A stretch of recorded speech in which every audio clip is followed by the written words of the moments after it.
This video was made possible by NordVPN. Click the link down below to get 70% off an annual subscription, plus an additional month free. Also, stun your friends, turn heads, get compliments. Buy yourself some oversimplified merch today, along with a very honest new character pin. Link in the description down below. Okay, Mrs. Lincoln, this is it. One last push, and we're done. 9 months and 4 days ago, my father brought forth upon my mother himself and gave to her a child, conceived in a shack in Kentucky and dedicated to the proposition that I will drink num-nums from a bottle and do little poo-poos in my pantses for the next 2 to 3 years. Now what is it babies do again? Oh yeah. I am not touching that. Abraham Lincoln grew up with his relatively poor family in Kentucky, eventually moving to Indiana, and finally, Illinois. He read a lot of books, worked a lot of jobs, wrote some questionable poetry, and finally entered the law profession. Despite being self-taught, he turned out to be a pretty clever and astute lawyer. In one case, a guy claimed he witnessed a murder at night, and Lincoln was like, "How could you have seen anything in the dark? There was a bright full moon." A what? A bright full moon. Can you say that again, please? There was a bright full moon. A dim half moon? No, a bright full moon. That's funny, because according to this almanac, there was a dim half moon that night, which makes you a liar. Well, I got a bright full moon for y'all right here. Now that's what I call a rebuttal. Lincoln and his cheekbones weren't only interested in law, however. He also dabbled in the world of politics, serving as a legislator in both local and national assemblies. And what a time it was. Not even 100 years after the Founding Fathers wrote, "All men are created equal," politicians were already asking, "Yeah, but what does that mean exactly?" It means all men. Yeah, but what does that mean exactly? And not just that. States' rights versus the federal government. What are the executive powers of the president? Is cereal a soup? The Founding Fathers left some of these questions perhaps a little too open to interpretation. And the biggest question of them all was slavery, an ugly mark on what should have been a revolutionary new nation based on liberty and democracy. Thomas Jefferson had written a condemnation of slavery in the Declaration of Independence, but out of fear of losing Southern states' support, it was removed. Hey guys, do you think leaving this a little vague will create any unforeseen problems in the future? Cannonball! And those unforeseen problems were now beginning to rear their ugly heads. As the nation developed, the North and the South developed along two very different lines, and two very different cultural identities emerged. Northern cities began rapidly industrializing, while the southern climate allowed for large plantations of labor-intensive crops. As a result, one half of the country didn't rely on slaves, while the other half had become economically dependent on them. In 1793, Eli Whitney's cotton gin caused the slave trade in the South to explode, while in the North, a growing abolitionist movement was taking root. A general mistrust began to develop between the North and the South, as Northerners felt the South were hell-bent on expanding slavery, and fear spread throughout the South that the North wanted to take their slaves away. In 1819, there were 11 free states and 11 slave states. A perfect balance, a happy medium, a harmonious relationship. Hey guys, nice to meet you. I'm Missouri, and I would like to become the 23rd state. Hey buddy, welcome to the nation. We'll be happy to accept you as a free state. Oh no, you don't. You're trying to get one over on us. Missouri's gonna be a slave state. Okay, listen, why don't we just ask Missouri what it wants to be, and we slave state. Well, then, allow me to introduce to you the newest, freshest state on the scene, Maine. Hey, you can't do that, and you can't have any more slave states above this line. What? The issue of slavery is solved, and it will never come up again. A few years later, it came up again. You see, as America expanded westward, each new state or territory that was added threatened to upend the delicate balance between the slave and free states. If one faction managed to outnumber the other, it could gain an easy majority and force its own ideals on the opposing side, leaving a huge portion of the population feeling spiteful and oppressed. For a while, compromises kicked the can down the road and kept the volatile balance in check, as new free and slave states were roughly added in pairs. But then one loudmouth state just had to barge in and ruin everything as usual. The addition of Texas saw the United States enter into a war with Mexico, which they won, gaining a huge amount of land out west and creating even more problems. Hey guys, nice to meet you. I'm California, and I would like to become the 31st state.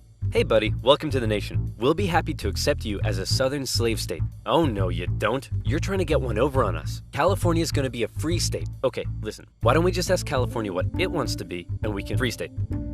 Well, then, allow me to introduce to you the territories of New Mexico and Utah, able to freely vote for slavery themselves. Hey, you can't do that! And we can enter Northern Territory anytime we want to recapture escaped slaves. What? The issue of slavery is solved, and it will never come up again. A few years later, it came up again. In 1854, a Democratic senator from Illinois wanted to build a really cool choo-choo train here and proposed that the territories of Kansas and Nebraska be created open to slavery, even though they were clearly above the Missouri Compromise line. Obviously, the northern states were like, hell no. But the southern Democrats who controlled Congress at the time were like, well, if you love liberty and democracy so much, then you should let them vote on whether slavery should be legal or not. And so it was. Huge numbers of pro- and anti-slavery settlers rushed to Kansas to sway the vote in their favor. And while they were all there, they began to beat the crap out of each other. One of those settlers was a man named John Brown, a former businessman who failed at just about everything he tried and went arguably insane. He was a radical abolitionist and dedicated much of his life to the Underground Railroad and freeing slaves. One night, in revenge for an earlier raid by pro-slavery forces, he and his sons killed a number of pro-slavery settlers in the territory, helping to kickstart years of violence known as Bleeding Kansas. Kansas and Nebraska both eventually voted in favor of outlawing slavery. But from here, the tension began to grow at a rapid pace. In 1852, author Harriet Beecher Stowe penned Uncle Tom's Cabin, a best-selling novel that exposed the terrible cruelty of slavery to the world. Oh, how awful. How morally corrupt a nation must be to allow such things to happen. Your Majesty, what should we do about all the starving children working in the coal mines? Nothing! In 1854, the Republican Party was formed, and Abraham Lincoln emerged as a leading figure. Southern Democrats viewed the new Republican Party with mistrust, believing it to be radical and abolitionist. In 1856, a politician named Charles Sumner gave a speech in Congress, calling out slave-owning Democrats with fiery language. If slavery was a woman, she'd be an ugly one, and the senator from South Carolina would like to boink her. Representative Brooks, do you have a rebuttal? Oh, I have a rebuttal, all right. Yeah, here's a rebuttal for you. Oh, come on. Surely this isn't allowed. I don't know. I'll have to consult the rulebook. I can't find anything about caning a political opponent, but it says here I'm not allowed to wear women's underwear. Uh-oh. News of the violence on the Senate floor took the nation by storm. Southern slave owners sent Representative Brooks new canes to replace his now broken one. And on the floors of Congress, politicians carried weapons in self-defense, which is never a good sign. In 1857, the Supreme Court ruled in the Dred Scott case that all people of African descent, slave or free, could not be citizens, and therefore could not sue for their own freedom under any circumstances, undoing years of progress with the strike of a gavel. Now, within all this bitter debate over slavery, there were many nuances: North versus South, Republican versus Democrat, states versus the federal government. But let's strip all of that away.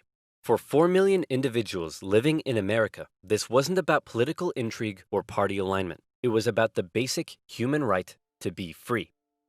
Men, women, and children were stolen from their homelands and brought to the American continent, where for generations they were considered to be property, forced to live in poverty, and work from sunrise to sunset.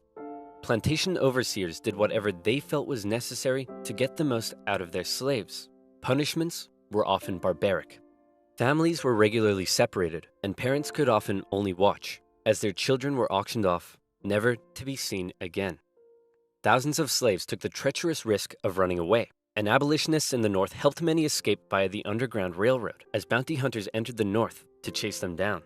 Leading figures within the abolitionist movement included many significant free black men and women. But it's important to note that for many of the anti-slavery white individuals in the North, opposition to slavery was often an economic issue, not a moral one, as many worried large plantations would take their lands and livelihoods away.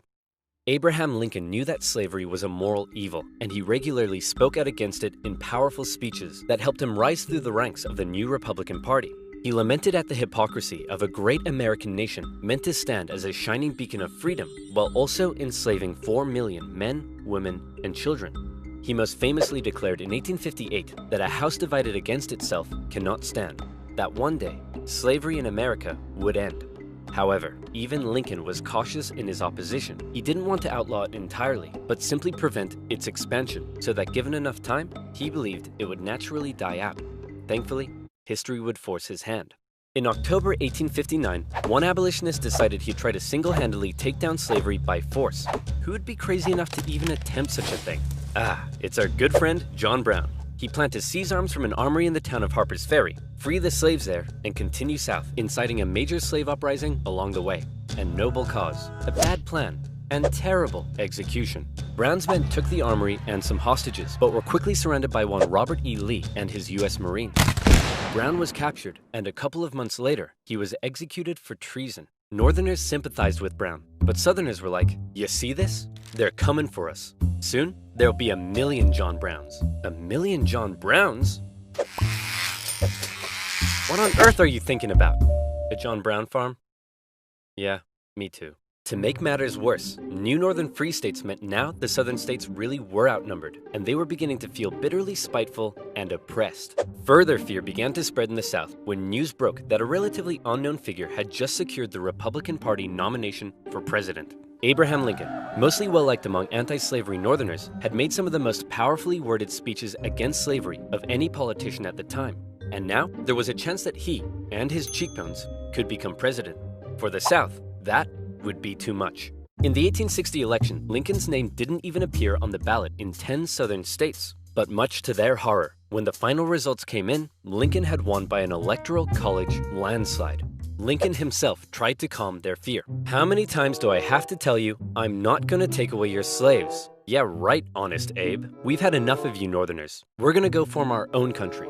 "You can't do that." "Why not?" "Well, if you had won the election, would it be okay for us to leave?" "Of course not." "Well, why not?" "Because that's not how victim mentality works." Many states felt that when they joined the Union, they always withheld the right to leave it whenever they pleased. Many people living in 19th century America often felt more loyalty to their state than to the nation. And now, with the South feeling like it had lost its voice in the federal government, they were out of here.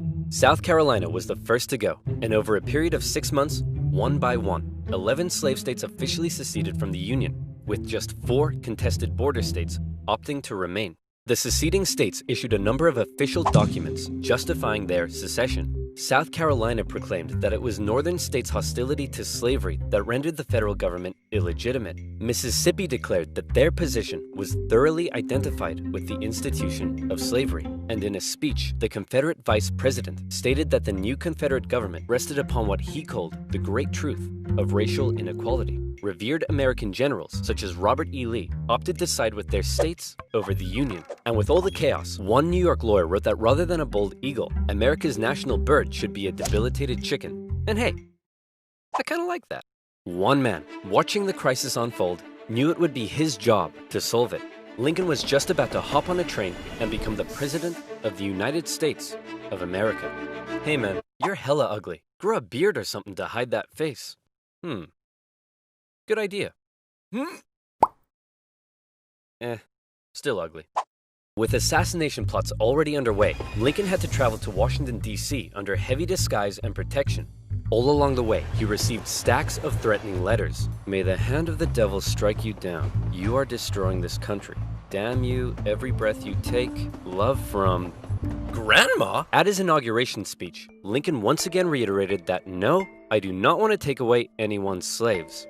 But for Lincoln, he did want to preserve the Union. He declared secession to be nothing but an illegitimate rebellion. "In your hands and not in mine," he said, "is the momentous issue of civil war. You can have no conflict without being yourselves the aggressors. We are not enemies, but friends." It was clear Lincoln was ready and willing to get freaky and open up a can of Scatman John if he had to. Whether he had the support of the people, however, was in question. In the end, it was the Confederates that fired the first shot. As they seceded, the Confederate states began seizing federal U.S. property throughout the South. Off the coast of Charleston, South Carolina, was one such federal property, Fort Sumter, held by a measly, undersupplied U.S. force. The Confederate militia there demanded the fort surrender, a request which was quickly denied, and any remaining hope for a peaceful solution to the secession crisis probably then died when the Confederates did this. The Battle of Fort Sumter is considered to be the beginning of the American Civil War. many of the Confederates there also considered it to be the end of the American Civil War. They hoped Old Abe would just sigh and say, "Okay, you win." Unfortunately for them, Lincoln actually said, "You're about to get a roundhouse to the face." Lincoln sent out the call for 75,000 volunteers, and men signed up in droves, hopeful for some adventure and good old-fashioned F-U-N. In the new Confederate capital at Richmond, Virginia, Confederate President Jefferson Davis and his cheekbones had also sent out the call for 100,000 men. As ever, both sides hoped for a quick end to the war. Is it over yet? No, Jimmy, it's been 1 week. Is it over now? No. How about now? If you ask that one more time, I swear I will turn this army around and you'll all have to go back home to your wives and children. But in particular, the South knew the conflict would pose a bit of a challenge. How can we expect to win with a population of only 5 million against 22 million in the North? If you count us 4 million slaves, you'd have 9 million. Great idea. Hand these rifles out to all the Wait a minute. You almost had me there. The problem for Lincoln was that many of his top generals were getting old and were being a bit too cautious. The commanding general was a man named Winfield Scott, a veteran of the Mexican-American War, and by now, he was too fat to even mount a horse. Okay, chaps, we need to come up with a plan. Hit me. We could wait for the Confederates to come and apologize. Maybe we should all sit in a circle and discuss our feelings. Crossing the Delaware into New Jersey worked for me. Those are all terrible ideas. And you? Wrong video. Hey, I'm the greatest president in the history of this nation. Yeah, we'll see about that, dingus. Eventually, Lincoln's generals came up with a multi-pronged strategy. First, a blockade would cut off and starve the South of supplies by sea. Secondly, taking control of the Great Mississippi River would sever the South's economic artery while splitting it in two. And finally, a main Union force in the East would move south and take the Confederate capital, ending the war. Bada boom, bada bing. Skirmishes began to break out across the nation, and the Union Army in the East began to move south towards Richmond. Everything seemed to be going well until they reached Manassas, where they came upon a large Confederate force. It's almost like they were waiting for us. How did they know? As it turned out, spies in DC had sent a coded message to the Confederates warning of the invasion. Did you use NordVPN? What the heck is NordVPN? I'm so glad you asked. Do you use the internet? Me too. Do you like internet safety? Me too. Hey, we should hang out sometime so I can tell you about NordVPN. NordVPN has over 5,000 secure and super fast servers in 60 countries that allow you to surf the net safely without personal data logging. Not only does it help you stay secure, but with just a click of a button, you can take a quick trip to Sweden and enjoy some Nordic crime dramas. Is there some amazing content on YouTube that's still blocked in your country? Not to fear. NordVPN is here. NordVPN gives you access to all of these amazing features, and it has a 30-day money-back guarantee. So click the link in the description below, nordvpn.com/oversimplified, and use promo code OVERSIMPLIFIED to get 70% off an annual subscription. That's only $3.49 a month, plus an additional month for free. Again, that's nordvpn.com/oversimplified. And as always, you'll be supporting my channel. So thank you. Now where were we? Oh yeah, secession, Fat Man, and the Union invasion into Virginia. The two sides encountered each other at Manassas, and both geared up for the first major battle of the Civil War, the First Battle of Bull Run. The Confederates rapidly brought in support via rail, and the two sides were about equal in numbers. However, they were also equally inexperienced. A large number of civilians also rode out by carriage from DC to picnic on the nearby hills and watch the excitement unfold. Nobody seemed to quite understand how destructive this war was going to be. The Union forces pulled a flanking maneuver to hit the Confederates on their left, and the two sides fired on each other in rows. Farm families living in the area were forced to flee the fighting, including a man named Wilmer McLean. Hurry up, Martha! There's a war out here! The more you tell me to hurry up, the slower I will go! The Union force saw initial success pushing the Confederates back to Henry Hill, but one as of yet fairly unknown General Thomas Jackson had arrived, and he took a defensive position, standing firm like a stone wall, holding the Union Army off, and finally sending them running back to Washington, D.C. With heavy casualties, the sobering reality of war hit both sides hard, and the North, having just lost the first major battle, had to face the serious prospect that they may not actually win this war. President Lincoln, General Jackson whipped us so hard, the Confederates are calling him Stonewall Jackson. Wait, that's why they're calling him that? Not because he looks like he ran face first into a stone wall? Apparently not. Worse yet, the North had also lost the first major battle out west, giving away control of southwest Missouri. All of this was terrible news for Abraham Lincoln, especially since many of his generals and cabinet already didn't have much respect for him. They felt he was incapable of running a war because he seemed a bit like your friendly old grandpa. He famously loved a long-winded story and a good pun. "I've been so busy, my wife is missing me. But her aim is starting to improve." But deep down, few realized he could also be incredibly shrewd. "Oh, Abe, you're so funny." "Funny how? Funny like I'm a clown?"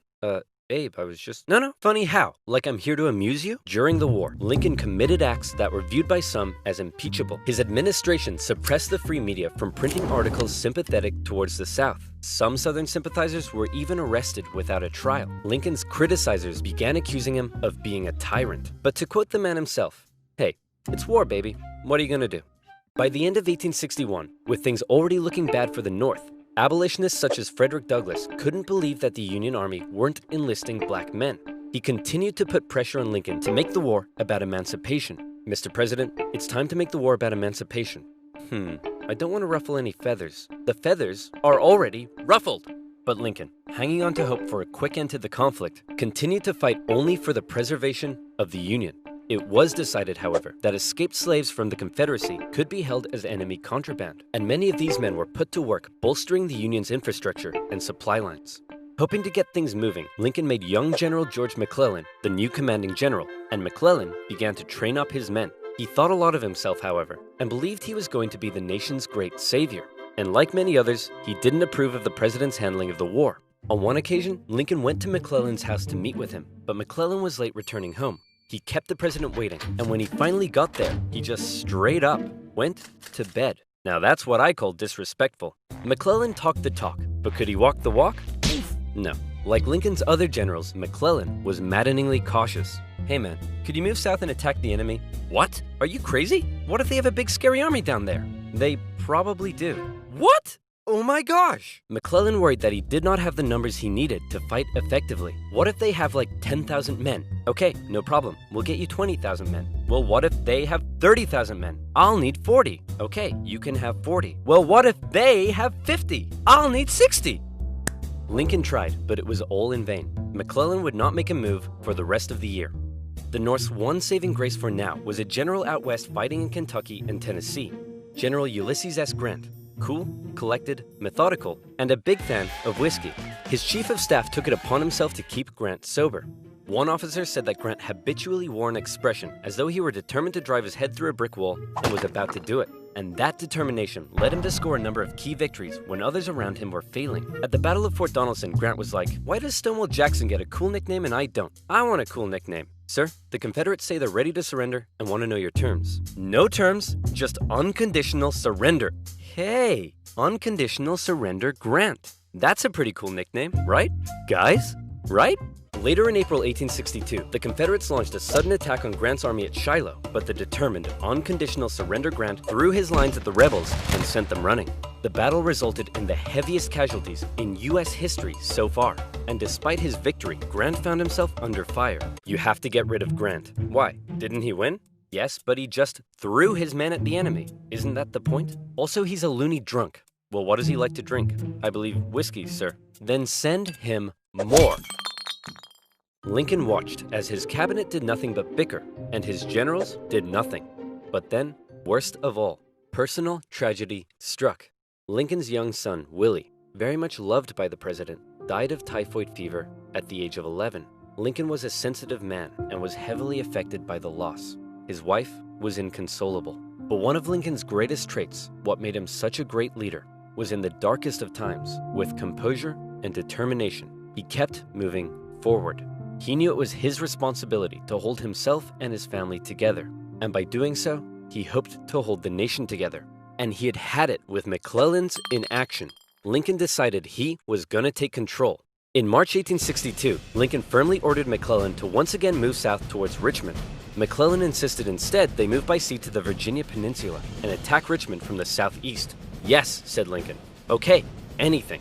Lincoln held on to some of McClellan's men to defend D.C. from a nearby Stonewall Jackson wreaking havoc in the Shenandoah Valley, and he sent McClellan south. McClellan landed on the peninsula, and he began to move inland. He came up against a small Confederate army that had dug in at Yorktown. McClellan vastly outnumbered the force, But it's said that Confederate General Magruder deceived McClellan by cleverly maneuvering his smaller force and making McClellan believe he faced a huge army.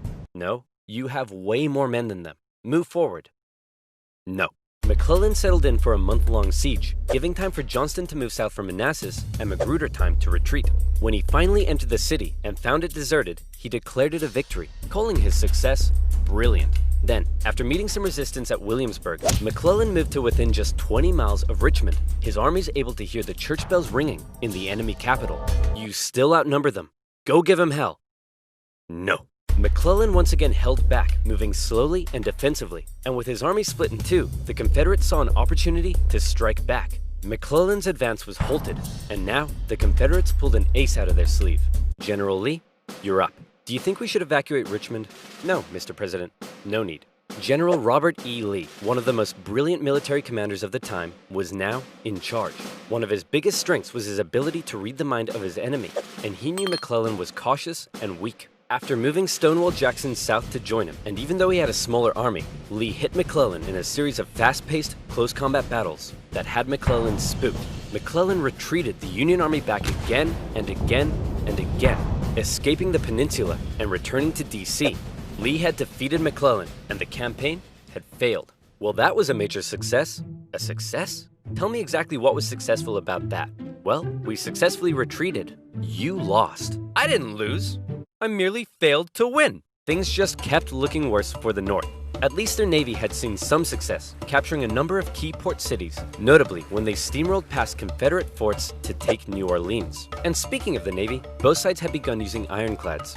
So that's pretty cool. But in the East, they still weren't having any luck. After McClellan's disastrous campaign, Lincoln briefly sent out one General John Pope to attack Northern Virginia. Hey man, just checking in. How's it going? Well, the Confederates kicked my butt at Cedar Mountain. Then they raided my camp and ran off with my money and clothes. Also, I appear to have been wedgied. Lee defeated Pope at yet another battle at Bull Run, in which nearby farm families once again got caught up in the fighting. Hurry up, Martha! There's another war out here! I'm waiting for my hair to dry! Wilmer McLean, sick of war, moved his family south, where he knew the war would definitely, absolutely, never touch him again. But Lincoln had yet another problem to contend with. European powers, in particular the UK, were looking increasingly like they may intervene diplomatically on the side of the Confederates. They were missing their precious supply of southern cotton because of the Union blockade, and they wanted to see a swift conclusion to the war. The tension between America and Great Britain had been increasing, especially after Confederate diplomats were discovered on a British ship. Now, after McClellan's failure to take Richmond, the UK declared it impossible for the North to win. Lincoln needed something to prevent Europe from getting involved, and after more petitioning from abolitionists, he decided maybe the time was finally right to make the war about ending the institution he hated, slavery. If the North had a noble cause to fight for, Europe would be less likely to intervene. But Lincoln and his cabinet knew before they could declare something as radical as emancipation, they needed a victory, especially now that the Confederates were about to go on the attack.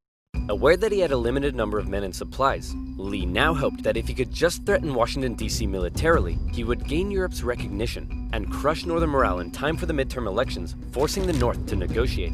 With confidence at an all-time high, for the first time, Robert E. Lee invaded the North.